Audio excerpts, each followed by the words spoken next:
Very meh.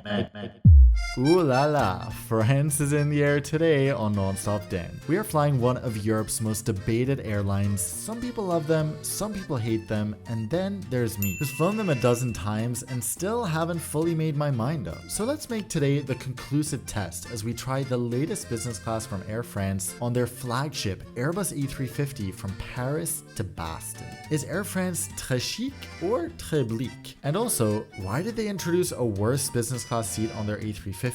Let's find out, shall we?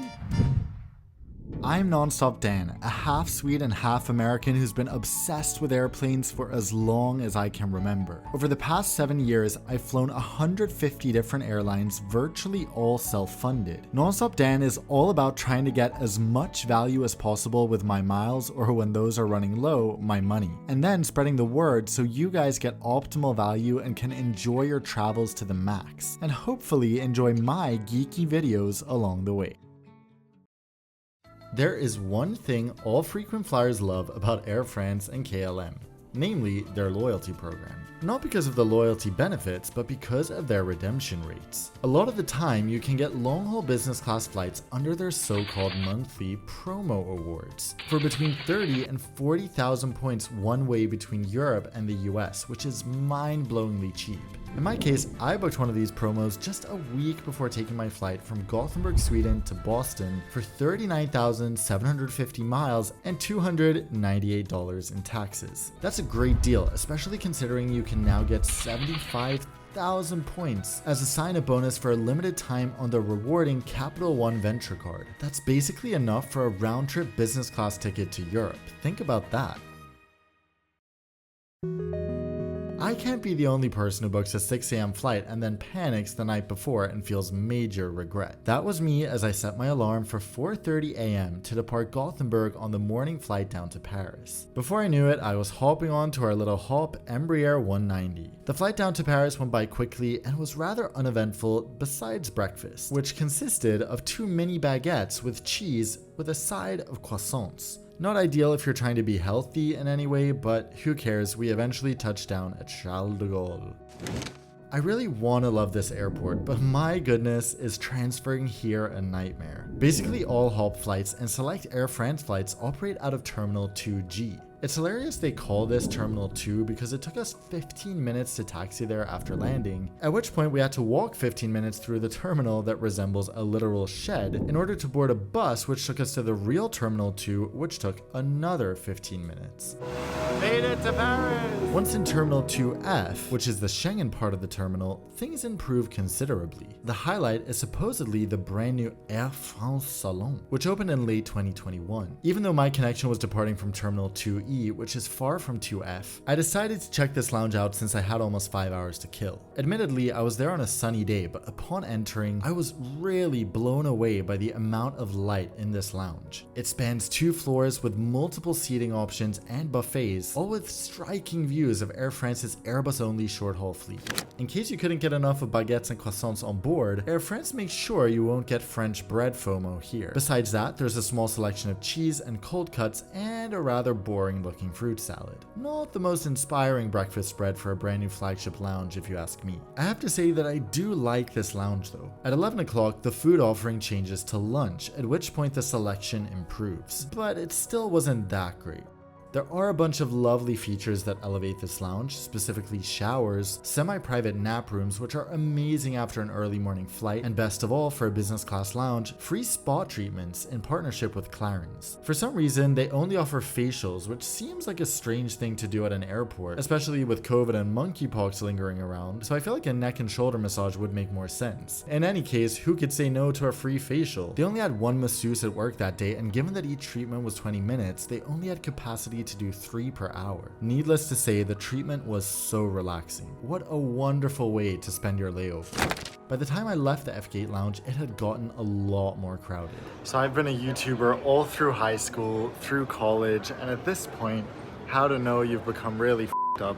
During that whole massage, which was wonderful, all I could think of was, oh, I should be recording this. Why didn't I set up a time lapse? Why didn't I set up a camera? And I was so frustrated, and I was like, just chill, enjoy. All non-Schengen Air France flights depart from Terminal 2E. You first clear passport control and then head to either gates K, L, or M. That's right, KLM. My flight was departing from M gates, and that required... I literally can't believe I have to take another bus. Another bus. This is undoubtedly the worst major airport in Europe for most connections. It's so unfortunate because once you get to the M gates, it's quite a nice place with loads of stores and far smaller crowds. There's another Air France lounge here, so I figured I'd check it out given that my last time there was in 2017. This lounge feels noticeably older than the 2F lounge, but it's not bad. It has loads of natural light and a similar buffet along with a Clarins spa and showers.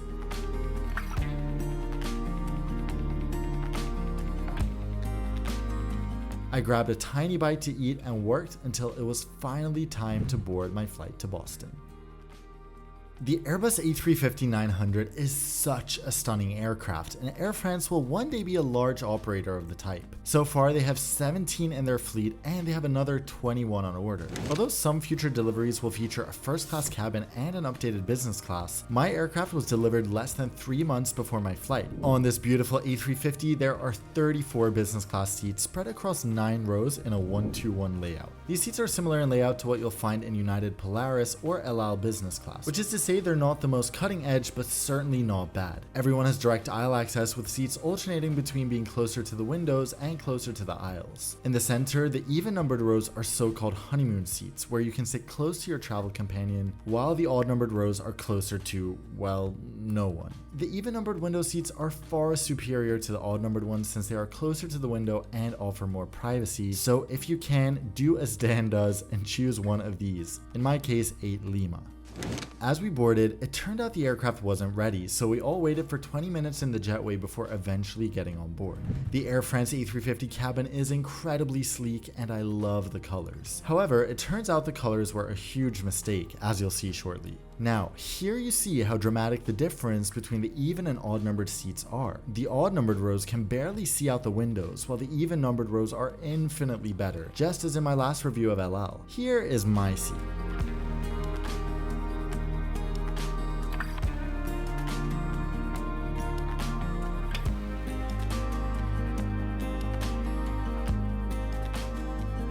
Let's have a look around, starting right ahead with a tray table which pops out like this. Above it is a USB charging port and the entertainment screen. To the right are my 2 windows which have electronic window blinds. Love it. To the left, we have our seat controls, which are pretty limited in terms of customization. We also have a panel with a few more controls and a reading light.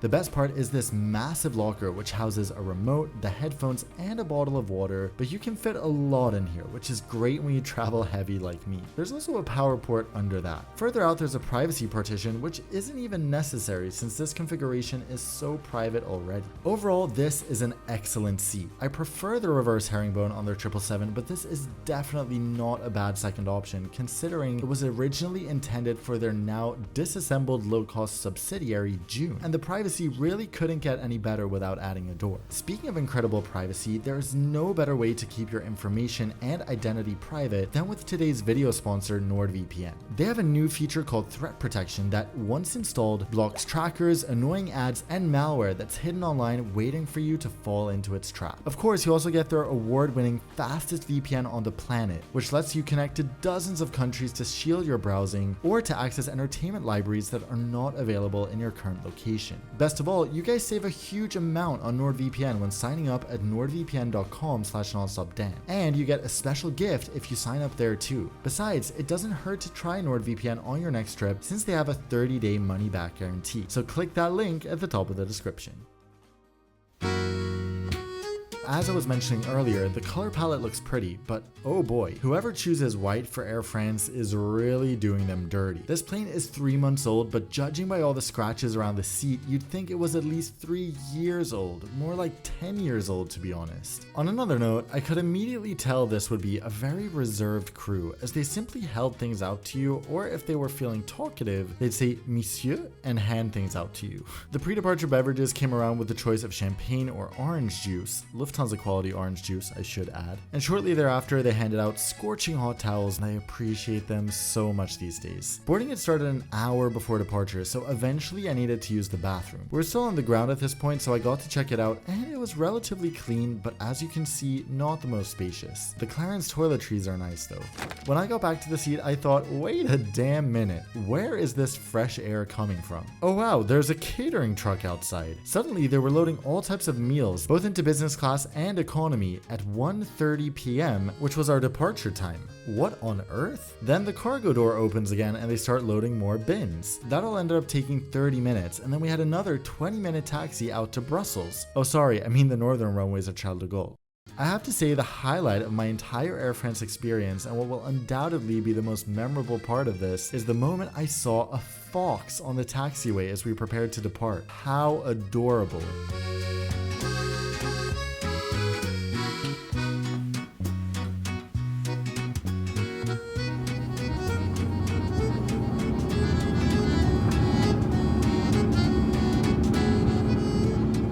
As always, Takeoff presents a unique opportunity for my subscribers, in this case a reminder to enter my biggest self-funded giveaway ever, where one lucky viewer can win a round-trip ticket to or from the Middle East in Qatar Airways business class. So hit that subscribe button now and enter at the link in my description or the pinned comment. Looking at this beautiful wing makes me want to watch our A350 from a different perspective, and luckily that's possible because Air France has onboard cameras. She is a stunner. Other than the camera, which is obviously the superior form of entertainment, there are roughly 250 movies and 55 shows to choose from. While the movie selection isn't bad, the TV shows sadly had at most 3 episodes per show. If you're going to watch something good, you can use the onboard noise cancelling headphones provided, or if you're going to watch The Big Bang Theory, you're better off without headphones so you don't need to endure those jokes. What's more impressive is the Wi-Fi, or in the words of the crew, the Wifi. Air France has the same Wi-Fi as KLM, offering a streaming pass of high-speed Wi-Fi for €30 and a regular speed Wi-Fi pass for 18. Not bad pricing, and I love having the option of choosing speeds, along with free messaging of course.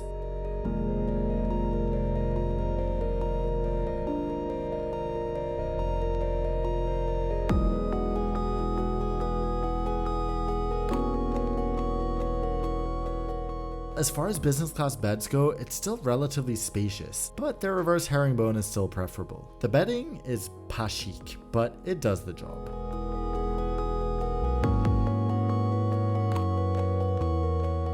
Sadly, the cabin temperature was a little too hot for sleeping since there were no individual air vents, but then again, there were so many USB ports that a USB fan could easily remedy that.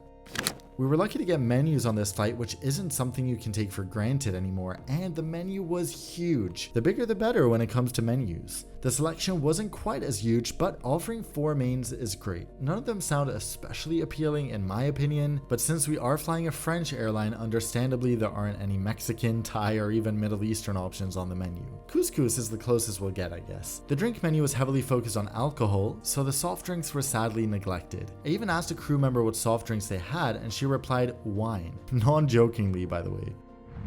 About an hour after takeoff, these cheesy crackers were served along with the second most popular soft drink on Air France, still water, which is right behind sparkling water in popularity.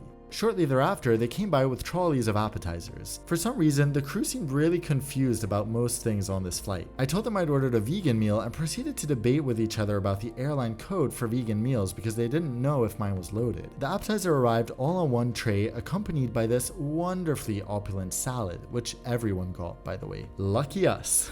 The actual dishes were grilled vegetables and silken tofu marinated in seaweed, which I guess was supposed to be sort of a foie gras substitute. These dishes actually tasted a lot better than they looked. The main course, as has often been the case lately, lacked any form of protein but tasted good. A very similar meal to what I'd expect on KLM, ironically. Finally, it was time for dessert, and they offered me this stunning little dessert plate. How delicious does this look? The other options were vanilla or strawberry sorbet, so I indulged in the latter, which was served in a cup, which I can only imagine was intended for chihuahuas on a diet.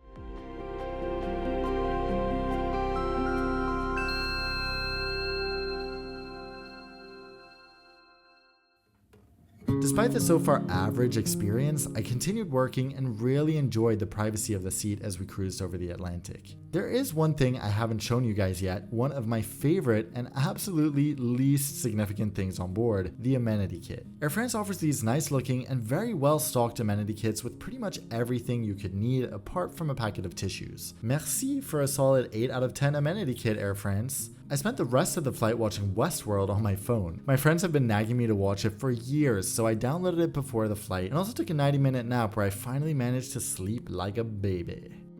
Before I knew it, we were an hour out of Boston and the pre-arrival service was starting. This time, the crew seemed to be in a slightly better mood than before, so we had a little chat. This meal was an assortment of carbs with another infamous grilled vegetable sandwich. The new industry favorite, I think. As you could expect with the French, this was the best onboard sandwich I've ever had, at least. There was also an enormous side bowl of blueberry soy yogurt, which was a nice surprise, along with an English muffin. Strange mix of lunch and breakfast foods, but I liked it.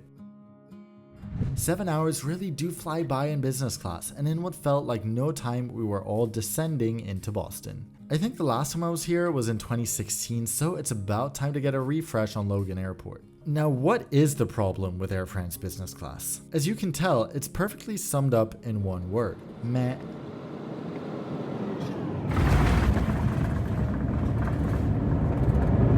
To me, it just isn't remarkable in any way, which is such a shame because Air France has so much potential. Their marketing is great and their seats are great, but everything else feels distinctly lackluster, which is a shame given how incredible their first class product is. There's so much room to add more personality and nice luxurious touches to the flight without making it much costlier for the airline. With that, thank you so much for watching, and until I see you next time, fly safe, my friends.